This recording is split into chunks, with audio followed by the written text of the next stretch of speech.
Guidance is internal. 12, 11, 10, 9. Ignition sequence starts. 6, 5, 4, 3, 2, 1, 0. All engine running. Liftoff. We have a liftoff. 32 minutes past the hour. Liftoff on Apollo 11. Tower clear. Up front on the left. So it's been 40 years. 40 years since we've launched one of those. And yet that remains today the most powerful machine ever built by man. That is, of course, the Saturn V. That's the machine that took us to the moon. At launch, it generated about 7.6 million pounds of thrust. That's about 190 million horsepower.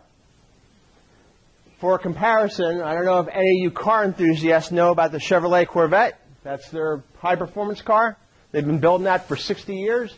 If you took all the Corvettes built in 60 years and you put all their engines together, you would not equal the power that was in this rocket.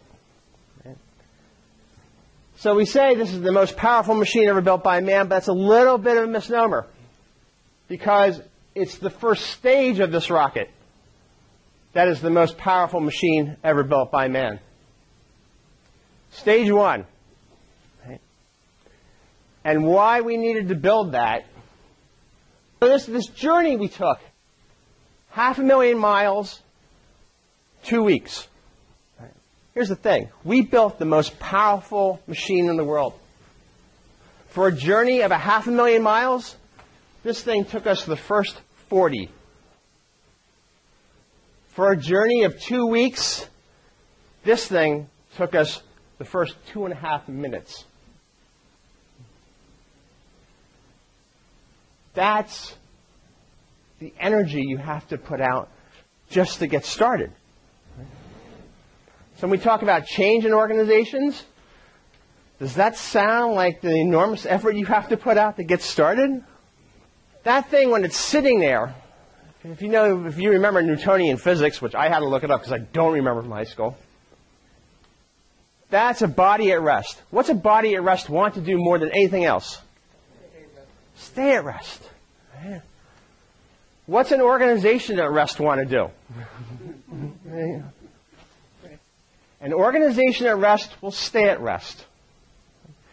Our organizations are set up to do the exact same thing time after time after time after time. We become really good at that, don't we? Right, Kathy? We become really good at doing the same thing over and over again. So an organization at rest will want to stay at rest. Now, let's say we finally get the energy up and say, like, okay, we're going to light this candle. We're going to try to move our organization. Right? What is the next thing that we run into? What's the next issue that rocket runs into? It wants to go up. Gravity. Right? So in our organizations, we're going to set out to launch into big change, and immediately we run into this powerful force trying to pull us back down. Right? Trying to pull us back down. So we've got two issues. One is that we always want to do the same things, continue to do the same things we've always done. An organization at rest wants to stay at rest. And two, if we do decide to launch into change, the next thing we do, we have all these things trying to drag us back down.